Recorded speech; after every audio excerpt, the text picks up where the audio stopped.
Hello everybody and welcome back to an episode of Sincerely Sophie, which is my podcast where I yap about whatever I want to talk about for however long I want to talk about it for. Today I feel like everyone's going to be doing this, but today I want to talk about New Year's resolutions. I feel like it is the topic to talk about at this time of year. Also, if I'm talking a bit quietly, it's because my mum's in a meeting next door and I don't really want to bother her. So I hope this is a bit of a relaxing podcast for you guys. Anyway, I have my thoughts and feelings towards New Year's resolutions. And it's a bit complicated of a relationship. On one hand, I like them. I think they bring hope to the new year. I think they bring aspirations and like this prospect of life, what life could be, right, in the new year, which is so exciting. However, I personally really struggled to keep to my New Year's resolutions, and that can then cause a real demotivation mid-January, which is a bit annoying. So I just want to talk about what I'm doing, what I have been doing with New Year's resolutions. Also, I know this is a very boring background. We're at my desk. I don't really know why I chose this location for the podcast episode. I think I was just sat at my desk and I was like, fuck it, let's just do it here. But just get a bit comfy, get a cup of tea, get water, get a matcha, get a coffee, get whatever the fuck you want, get popcorn. Also, if you keep hearing trains going past, I really apologise about that. I live near a train station. Don't know if I should really be saying that on the internet, but I haven't told you exactly where I live. So I've got my notebook this time around full of notes about my opinion about resolutions, what my resolution is going to be, how I'm taking 2026 in stride, I guess. Okay, so here's my issue with the New Year's resolution idea. Okay, I think I'm really okay under pressure other people put me under. Like, if it's work related or anything like that, I think I thrive under pressure. When it's pressure I put on myself, that's when I shut down, I think. I think that's what I've realised in the past few months, is that if I tell myself I'm going to do this, I then shut down. And that's obviously the issue with New Year's resolutions, because you make them for yourself. And it's a struggle, to stick to them. At least it is for me. And I feel like everyone, sits there and is like, well, 2026 is going to be the year I change my life around and make it a massive goal. And it's like, I'm going to go to the gym every single day. I'm going to eat healthy every single day. I'm going to cut carbs. I'm going to do this. I'm going to do that. And because it's such a big, massive thing that you've set yourself up for, by mid-January you failed, and then that failure is like, oh. And it usually starts off with like one day, and like one day you skip going to the gym, and then, oh, I skipped it yesterday, I can skip it today, I'll go tomorrow, I swear I'll go tomorrow. And then you don't go tomorrow, and then it just becomes a cycle, and then you failed, and you failed already for the year, so fuck it, why not fail the other resolutions? And that's kind of how it happens. And I feel like that happens to a lot of people. And I feel like at the start of the year, a lot of people tell you, make smart resolutions or whatever. And I've tried doing that. I have. And I kind of forget about them, if I'm going to be completely honest. I do like them.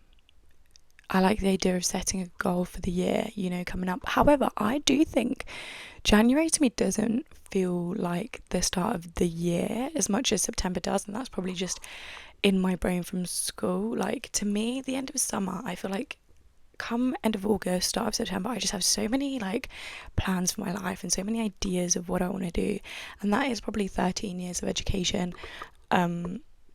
Wait, no, I've done more than 16 years of education, Jesus Christ. That is probably 16 years of education in my brain telling me that that's how it is, but I don't think I'll ever get past that. Also, I feel like the summer is the time I have more time to like think and be creative and come up with ideas. Also, you're on holiday and you're just laying by the pool and it's like gorgeous. And the sunny weather makes you like more optimistic and not so depressed as the winter glooms come around. What they called the winter uglies. The winter uglies come around, which actually I hate that term because I don't think we should be calling anyone ugly, but that's not the point. Point is we're getting off topic. I'm trying really hard to stay on topic with this one, guys. I always go off topic and I'm trying not to this time. I also feel like I'm really doing like an ASMR because of how quietly I'm talking and I'm off topic again. Okay, getting back on it. Sorry. Maybe that should be my New Year's resolution. Stay on goddamn topic throughout a podcast. Anyway, I feel like I put these massive goals on myself to become the fittest and the healthiest person I've ever been in my life. And I'm going to go on a run every day and it just never happens. I probably do it for the first, maybe sometimes I do it for the whole month of January, if I'm going to be completely honest. Pat on my back. Sometimes I go on a run every day of January. Doesn't happen very often, but some years I'm more consistent than others. Anyway, and it's understandable, you know, life gets in the goddamn way. I don't know how people have time. Sometimes I genuinely think people make their own time because, like, it's crazy how people have time to do everything in their life. But my point is, for the past few years, I decided I'm not doing New Year's resolutions because I can sit here and say I want to spend an hour and a half in the gym I keep using exercise because I feel like that's the one that most people use as a New Year's resolution, but I can sit here and say I'm gonna do an hour and a half at the gym every single day, and if I genuinely just don't have an hour and a half in my day because I've just had a busy day, like, what am I meant to do? Do you know what I mean? Like, and I can plan that now and say I'm gonna go to the gym every day for an hour and a half, and then it comes to January and I genuinely just don't have the time because I don't know what my January looks like. I do a job that changes every day. Like, I work freelance, which means that some days I'm working really late, some days I'm barely working at all. So, you know, different months as well have different schedules and whatever. My point is, it's hard to plan for the future now in December. You have a bit more time because people usually have work off around Christmas and stuff like that, and it's so easy to be aspirational. It is so easy to be aspirational, to actually stick to those things that you've aspired to. That's the harder point.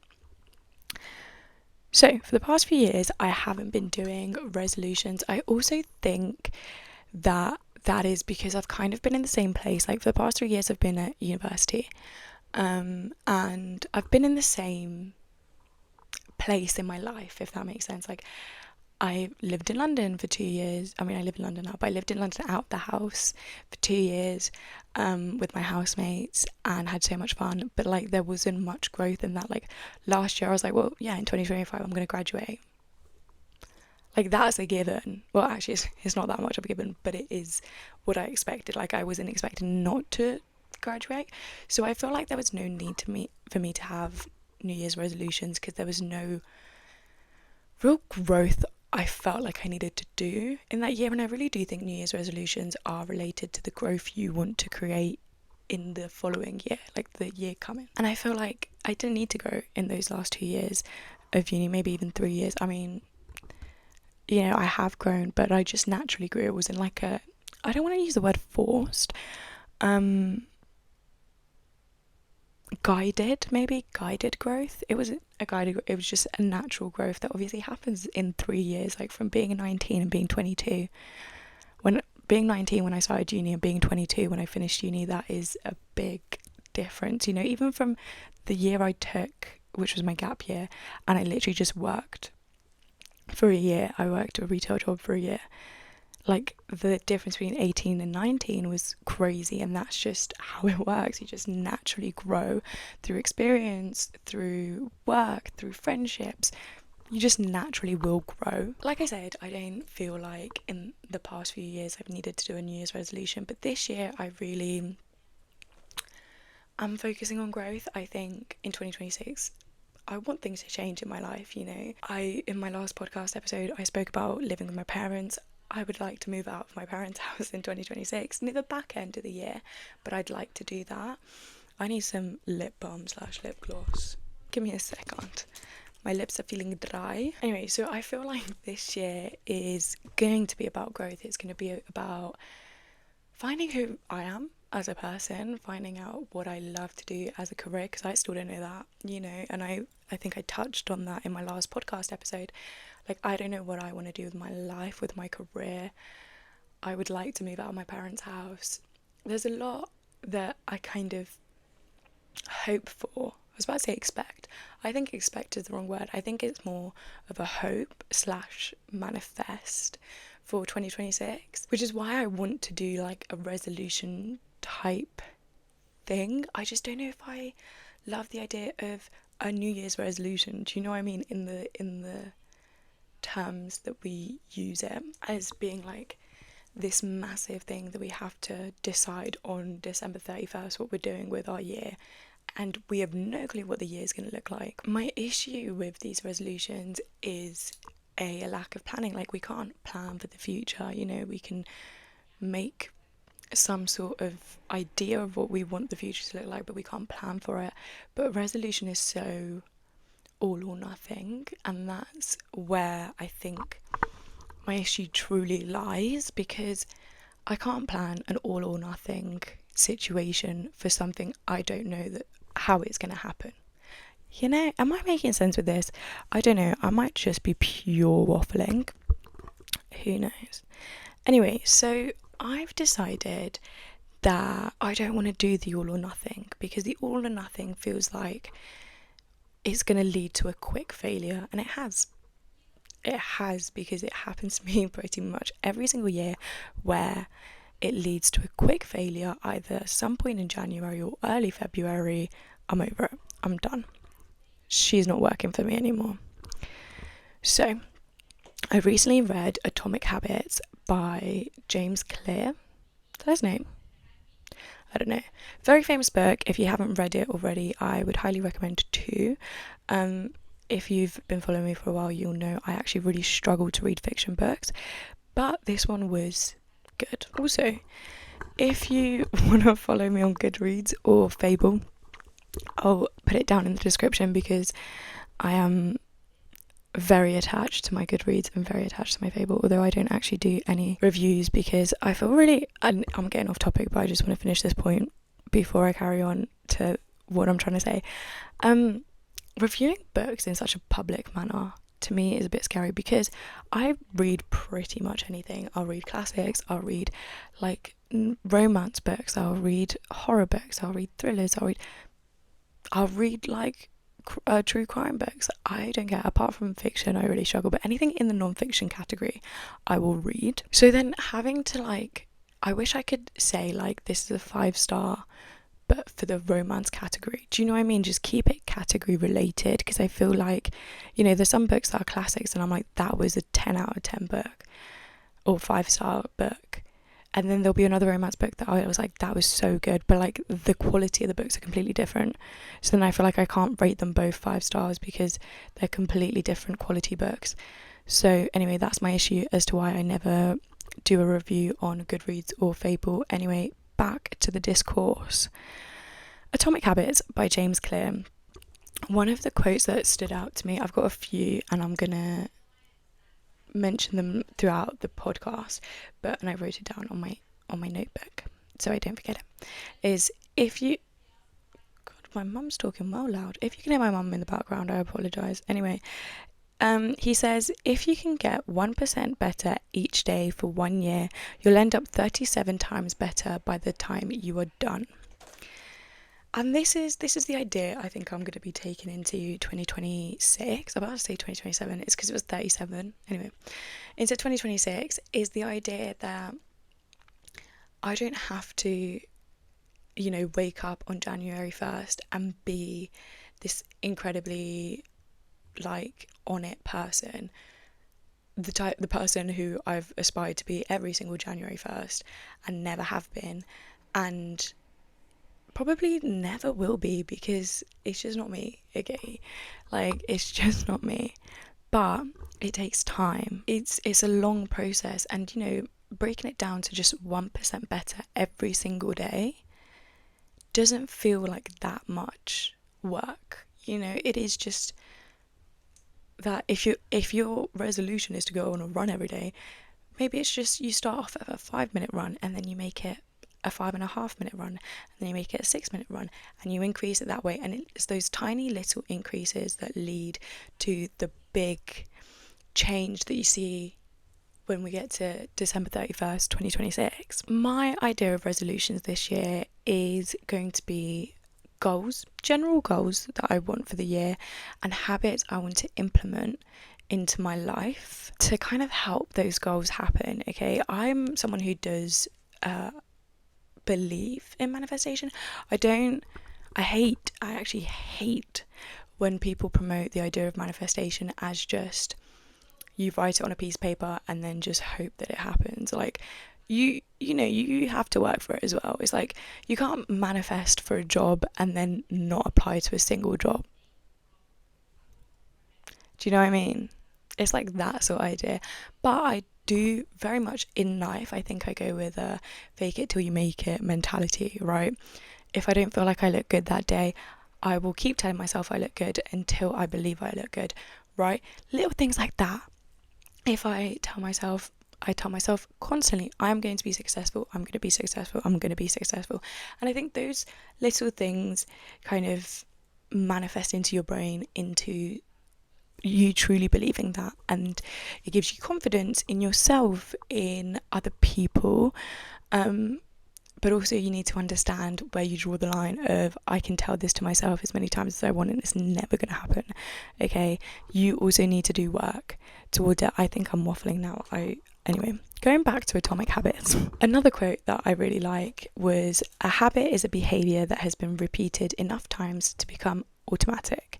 Okay, now I did a bit of research. I wanted to see how long it takes for a habit to form, because I heard through the grapevine, I heard probably somewhere that there was a specific number. And I did some research and I found out that there is no magic number to how long it takes to build a habit. People do say 21 days, but this isn't backed by any sort of science. Science shows that some habits form as quickly as 4 days, and some of them can take up to 335 days. Okay, oh, my voice cracked there. This is obviously depending on the individual, depending on the habit. I also found out that I've forgotten the number because I didn't write it down, but I think it was 2 months for health-related habits is usually the average. But the point is, it is a long process, and that's what I think is going to click in my brain this time around. Okay, it's not the fast release. It is, we're going to take this step by step, slowly, and it's all going to be good. It's going to take its time, but we'll see the results at some point. It's kind of like losing weight. You're not going to see it all at once. You're going to see it progressively. And that's what building a habit is. And that's how I'm going into my resolutions this year. So, having spoken for long enough about my opinion on resolutions, let me go off of what I'm going to do this year. So we're starting off easy. And my first resolution is to do with books. Are you surprised? No one is, okay? No one is. Okay, first off, I have put myself on a book buying ban. If you watched last week's vlog, you would have seen I bought a book. So that wasn't great of me, but that is the last book I'm buying because I counted the amount of books in my room. I moved every single book I haven't yet read and I moved it into my room. Haven't yet read in this house. Okay, let me add extra clarification on this. I have a storage unit with pretty much everything I own ever in that storage unit. Most of my books are in there. Like, probably 3/4 of my books, no more than that. Probably about 85% of my books are in there. And I brought books that I wanted to read, hadn't yet read, over to this house because I thought, well, I'm not going to, waste book space on books I have read. Which is a bit annoying because there's some books in there I would happily reread, but that's not the point. Point is, I counted the amount of books I have in this house that moved all the books I haven't read into my room. I counted the amount of books. I have 31 unread books. Now, to give you context to that, this year I read 46 books. I'm in the middle of the 47th, so probably 47 by the time the year ends. That is pretty much, that's the amount of books I can read in a year. Just under, but it's a lot of books that I haven't yet read. So, I'm going to go through all the books I've read before I can buy another book, okay, which is a bit annoying because I've just started the Hunger Games series. If you watched my last vlog, you'd know I just started the Hunger Games series, and I'm going to have to be waiting a while before, maybe I don't do it, read all of them, maybe half of them. I feel like reading 15 books feels like a good number before I can buy more books. That's my book buying ban / reading my unread book. I don't think I'm going to set myself a reading goal for the year. I do every year, but then I feel like I get a bit stressed about a book reading goal, that then I just rush through books and I don't get to enjoy them as much. So this year I don't think I'm going to do that. Also because I've got a lot of... Okay, so my camera literally just fell, which isn't great. To be honest, it is balancing on my water bottle, which again is not great for me, so apologies. Also, my camera is close to dying, so if that happens, again, apologies from me. My favourite topic, books. There's definitely books that I want to read that I have and I've had for a while, and the reason I haven't read them is either because they're a bit too heavy of a topic or because they're really long, and I don't want it to affect my reading goal of the year. Like, I wanted to get to that reading goal, so I don't want to put that pressure on myself next year. Like, I just read the book you want to read it because you wanted to read it. Also, a lot of the books I've got left over in my 31 books are actually massive books. I've had a copy of A Little Life for the past 3 years, I want to say. Still haven't read it because it's just too goddamn too goddamn big of a book, and also such a heavy topic that I can't bring myself to read it because I know it's going to take me ages to read it. Anyway, I'd also, on the topic of that, would love to read an Italian book. Sorry guys, my camera did die and it has been like an hour, so the sun is setting because it's winter and it's getting depressing. Anyway, I think I was talking about books. I just fucking love books. I love talking about books. Maybe I should just make this a booktube channel. I don't think I could talk about books that much. Anyway, I think what I was saying is that because of reading goals, and if I'm repeating myself, I apologise, but because of reading goals and setting those goals up for myself, I don't really get to, I was about to say hold space. I don't, hold space could work as the terminology is. I just don't get to give myself the time to really reflect on a book or read a book that's heavier of a topic. And something I want to do this year is read a book in Italian. I think that's where I was at. I want to read a book in Italian. I do speak Italian. I am Italian. I read Italian.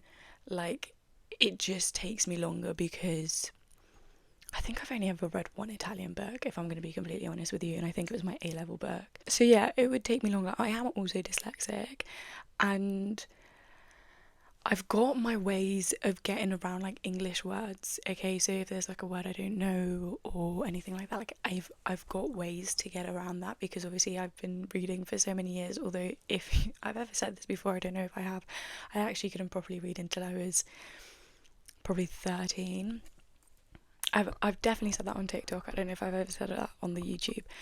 But where was I going with this? Anyway, because I've been reading for so long and also I read a lot, I've got ways to get around English words. I don't have that for other languages, aka Italian. I do also, when I was in Barcelona, I bought 2 Spanish books, which I would love to read. I did both GCSE and A-level Spanish.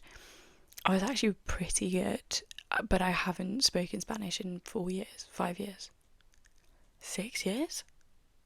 No, 5 years. 4 years. Okay, 4 years. I haven't done any Spanish in 4 years. So I do definitely want to challenge myself this year when it comes to my book choices. I want to read more classics. They just take me ages to read, and that's when I have a book goal that I want to reach. I don't do it. I don't read a classic because I get too obsessed with the idea of, because I'm so competitive and I'm really competitive with myself, it becomes a struggle where I'm like, okay, well, I need to read 40 books this year And then I've read over 40 books this year, and I'm like, well, that's not good enough, you know?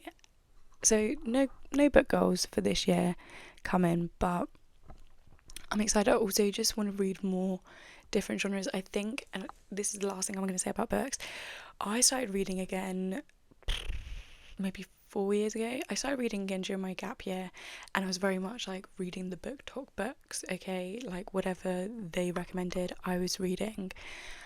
And now I feel like my literacy level is a bit higher than that. So I read like a cheeky book talk book as like a palate cleanser between other books, but I definitely want to improve my literacy. I want to read books that make me think and are like thought-provoking and classics and stuff that's actually going to make me smarter than reading about a hockey player pounding the cheerleader, which is definitely something I've read in the past. Maybe not the cheerleader, but anyway, I want to read something a bit more serious. And don't get me wrong, I'm still going to read. I was in the 10% on Fable. I got my Fable Wrapped. I was in the 10% top romance readers of the year. I don't even think I read that much romance. I have been branching out, mostly like specifically this year. I've been branching out with my book choices and genre choices, which is something I really appreciate about myself this year. And I think every year I really started off just pure romance back when I started reading again, and started reading because I loved it. And then I kind of moved into the fantasy and romantasy vibe, and now I'm like in the thriller and the true crime vibe a bit more. So I'm like expanding the horizons, and that's what I really want to focus on with my book choices of 2026, and that is where I'm going to leave it for books. I hope that made sense because the camera did die. The next resolution I've kind of been doing for the past few months anyway. I just want to emphasize it and reflect on it more than I have been. So for the past 3 years, if you didn't know, I don't know how you wouldn't, because I talk about it actually probably in most of my videos, but I was at uni. I graduated this summer and I did costume design. So having done that, I was being creative for the past 3 years. Like, I have been creative, but I've been creative in like a limited space. Like, I've been creative for a task, I've been creative for something, you know, for my project, but it all had to be stuck in that kind of sense of creativity. I don't know if this is making sense. I just want to be creative freely in 2026 and really just do stuff until I find something that I love so much that it sticks, you know, and that I can try and figure out how to turn that into either a side hustle or a job or something, right? Like, I was painting a lot. I kind of then put a lot of pressure on myself to paint, and as we know, the second I put pressure on myself, it all goes tits up. So at the moment I've been crocheting a lot and knitting a lot, and I've been loving it. And the issue is, my issue is, there's lots of issues that I have, but this is one of them. Everything's a hyperfixation with me. Like, I'll be hyperfixated with it for a few months, and then it's an old toy that I don't want to play with anymore. That's the struggle at the moment. It's like, as someone with ADHD, and I'm sure lots of people struggle with this with ADHD, and I would know that actually because I did my final project at uni on ADHD and did loads of research into it, but it's so hard to figure out if something that you're doing is a hyperfixation or it's actually something that you truly, utterly enjoy. Mostly when you're starting it off, you're like, oh, is this like, do I love this? Is this so fun for me? Or is it just the flavour of the month, you know? And it's so hard and it's so demotivating to go through that process over and over and over again, because you get your hopes up, you get really excited about it, and then it all comes crashing down, and then you're like, oh, fuck. That's not what I want to do anymore. You know, and it's also kind of embarrassing if you tell the world about it. Like, if you tell your friends, like, this is what I'm going to do, like, this is it, like, I love this. And then you're like, oh no, she's done it again, she's changed her mind again, she can't be consistent, like, da da da da da. You know, it just feels like your fight in yourself, okay? So this year I want to freely be creative. Don't put the pressure on myself. If I want to paint, I paint. If I want to crochet, I crochet. If I want to sew, I'll sew, until I find something that I really, really enjoy. And I'm saying this now, in a few months I'll tell you it's my hyperfixation of the month, but I am really, really enjoying the crochet and the knitting. My final project for uni, which was on ADHD, I made a crochet dress, and that whole process I actually really enjoyed it. Like the whole crocheting process of it I really, really enjoyed. So I think maybe it's more than just a hyperfixation, but it is one of those things you just have to wait and see. Like, you literally just have to wait and see. I want to do something that allows me to have a career that I love. I don't hate my job. I've said this before. I don't hate my job. I do my job because of who I do it for, not because it's my passion, you know? But I want to do something that's my passion. I want to do something like that. I do see myself having multiple incomes in the future, but I want to do stuff that I love. Like, I love making these videos, and that is a form of creativity, okay? And I absolutely love it. I love editing it. I love watching my own videos back.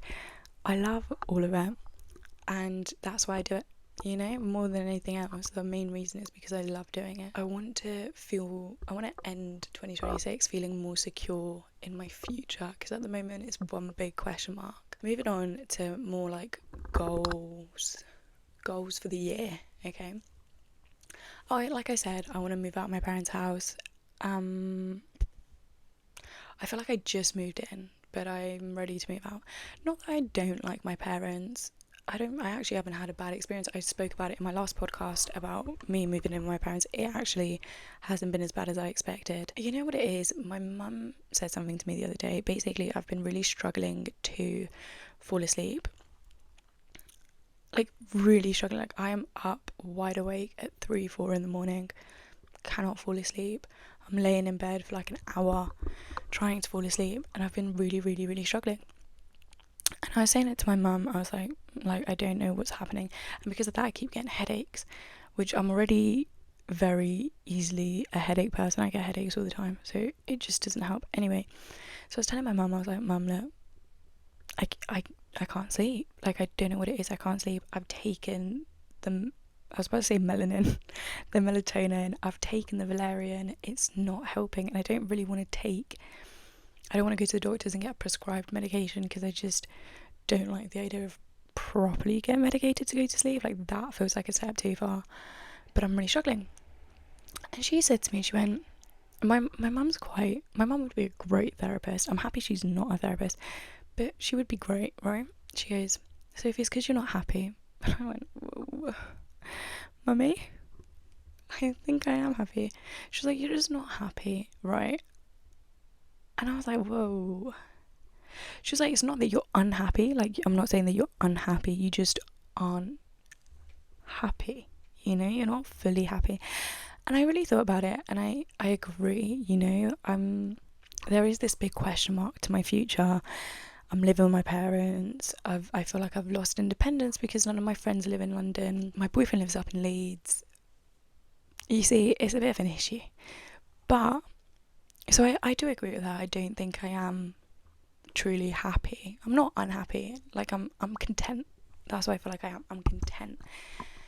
And I want to change that this year. And I think one of the big moves in doing that would be moving out of this house. Not for any reason of, you know, God, I hate my parents, or God, this situation is horrible. No, it's great. Like, are you kidding me? I live in London and I don't pay rent. I couldn't ask for a better living situation, and I get my dinner cooked for me, and I don't have to pay for food shops, and my laundry gets done for me. Fantastic. But I do feel a bit mentally claustrophobic. I feel like, you know, just little things get judged, and I'm not going to talk too much into it because I haven't done a whole podcast episode about it. But yeah, I do think moving out will be one of them. And I actually, you know what? As much as I love my friends and I have agreed to move out with people, I kind of half hope, and they're going to watch this and they're going to be like, what the fuck? I kind of half hope that they're not ready when I'm ready, because I'm kind of excited about the idea of living by myself. I'd be happy if I did like 6 months by myself and then had a friend come, because I feel like I've never done that. I've never lived by myself, you know.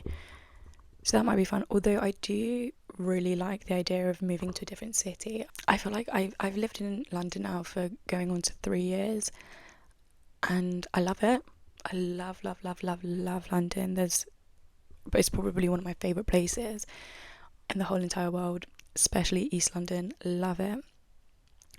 But I also think, you know, I don't have responsibilities at the moment. I have a job that I work from home for anyway, so it doesn't matter if I do it here or in a different city. And I don't, you know, have a family or anyone else who matters. That sounds really bad. But anyone else who is like that important that it makes a difference where I move, if that makes sense. And I'd really like to live in Manchester. I've always loved Manchester.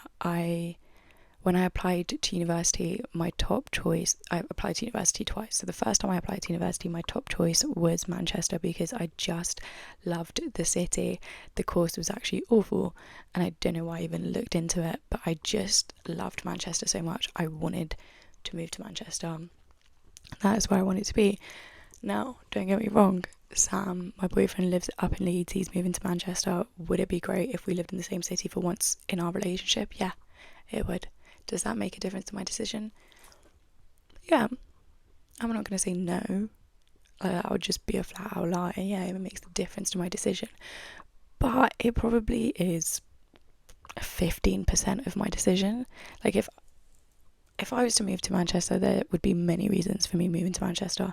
It wouldn't just be Sam lives in Manchester, I want to live in Manchester. Also, I wouldn't live with him. Not, that sounds really bad. I wouldn't live with him just yet. Do you know what I mean? I think we have a lot of life to live before we move in together, but it would be nice to live in the same city. And also, I love Manchester. It's cheaper than London. Not by much though, but it is cheaper than London. It's smaller than London. I get to travel a bit around England and live in different parts of England. Like, I've been to the north a handful of times. Other than that, I've been stuck in the south.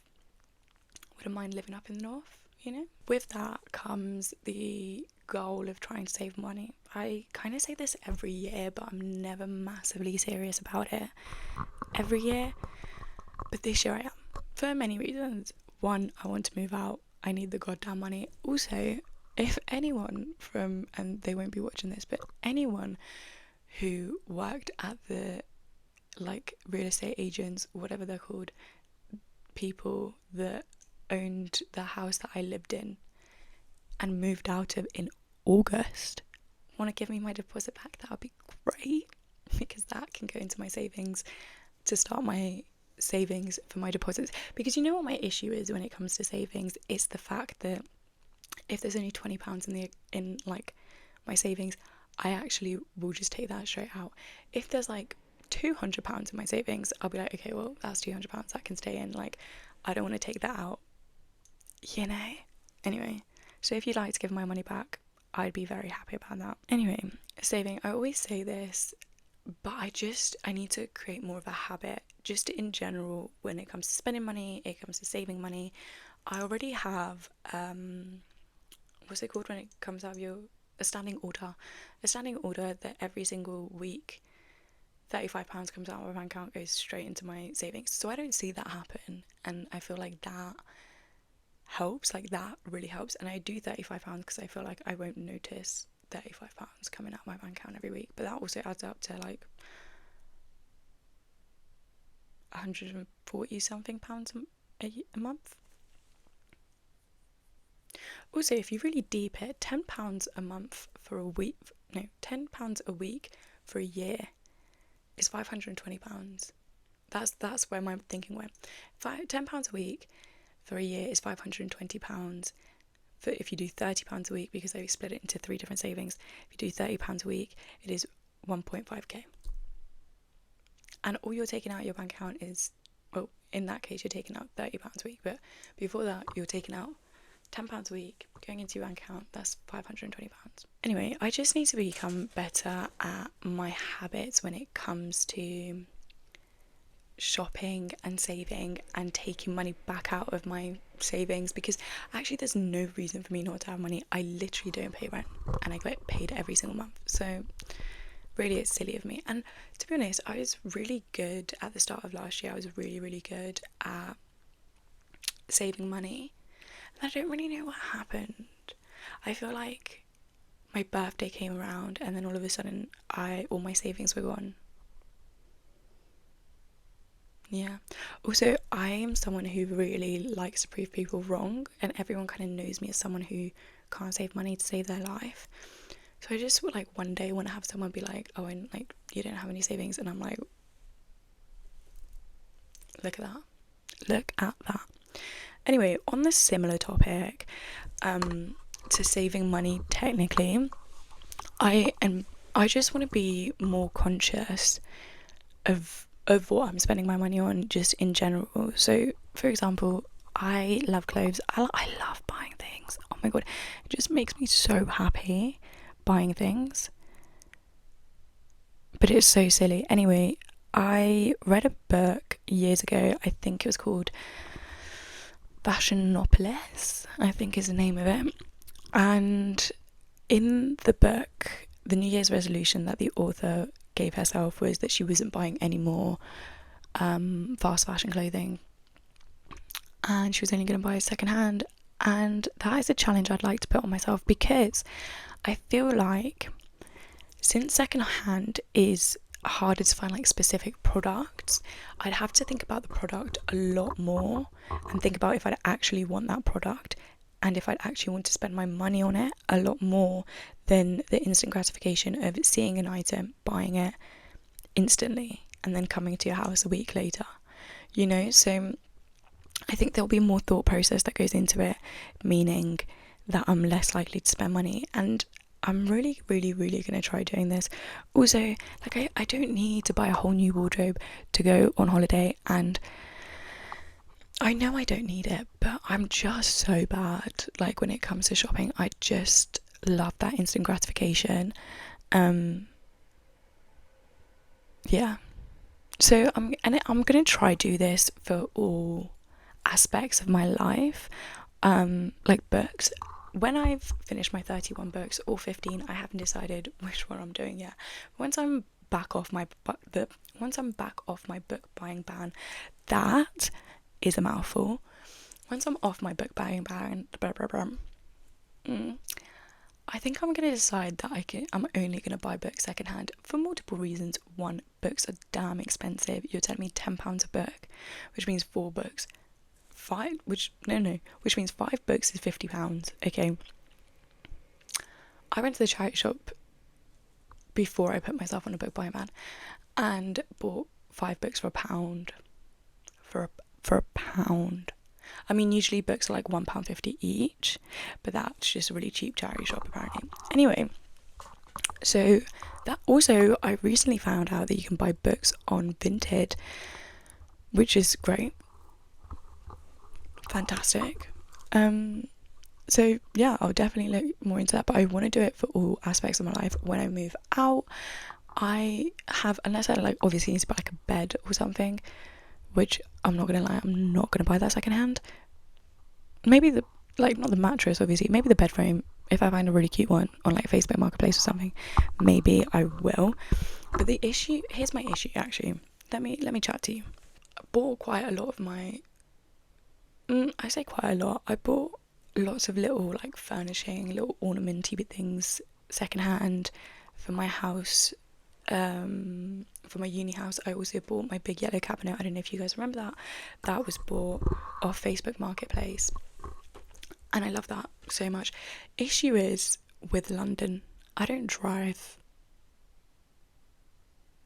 and that's where I'm going to leave it at. No, I don't drive, and obviously like furniture or Facebook Marketplace, you have to get it home somehow. So it was pretty much like an Uber thing, and figure out an Uber to take me home that can fit this massive thing in it. and also they're big distances in London, so it became quite expensive. I thought, oh, I'm going to save money by buying it off Facebook Marketplace, and technically I did off the actual furniture, but then I had to spend 30 quid on an Uber back home. So yeah, instead I feel like in Manchester, because it's smaller, that doesn't happen. I don't know, maybe it does, maybe it doesn't. But anyway, my point is, in all aspects of my life, even if I do move out, which hopefully I do, I'm going to really work on slowing down my pace in purchasing, which I then hopefully will link to me saving more money, because I'll think about the purchase a bit more. I just love being in a shop. I love being in a shop. And also, I have no self-control. It's really bad. Actually, fun fact, when I was researching ADHD for my project, one of the issues is you have no self-control, which actually means lots of people with ADHD, it's not funny, lots of people with ADHD, people with ADHD are more likely to have financial debt, they're more likely to be gamblers, they're more likely to be addicts. And they are also why am I struggling to talk? They are also more likely to have a shopping addiction because of the dopamine level that you get, the instant gratification of buying something, A. B, lack of impulse control, and C, an addictive personality. So really, it's not my fault. It's just how I'm wired. Anyway, so those are my kind of resolutions. Obviously some of them are a bit more light-hearted, like the books, and being creative is something I've been trying to do, and then the others are kind of just vague-ish goals, you know, like if it ends up that I have to buy a new plain white t-shirt, like, and I have to buy it from Uniqlo, it's just how it's gonna have to be, okay? Like, also I don't wear white t-shirts, so that was a really bad example, but that's not the point. If I had to buy if I have to buy a basic black top and I have to buy it new, like, it is just gonna be what it is. It won't count in my head as a failure. You know, if I can, most of my wardrobe is secondhand anyway, but if I can make that even better and really think about something that I'm buying, then that's a positive, you know. And not every single thing that goes wrong in the next year, which is a long time, like 365 days is a long time, I'm not going to count it as a failure, because then that instantly makes me want to shut down. And I just need to be a bit kinder to myself. Maybe that's another thing that I need to do in 2026, be kinder to myself and understand that it's my first time living, like it's your first time living. I'm not going to get everything perfect.